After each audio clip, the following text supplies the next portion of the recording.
చెలి మనసే శివధనుసైనది తొలి చూపుల వశమైనది వలపు స్వయంవరమైనప్పుడు గెలువనిది ఏది ఒక బాణము ఒక భార్యన్నది శ్రీరాముని చిరయసమైనది శ్రీవారు వరమిస్తే సిరులన్నీ నావి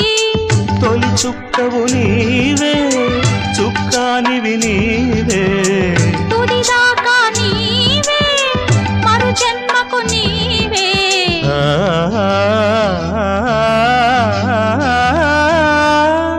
జానకి కలగనలేదు రాముని సతి కాగలనని ఏనాడు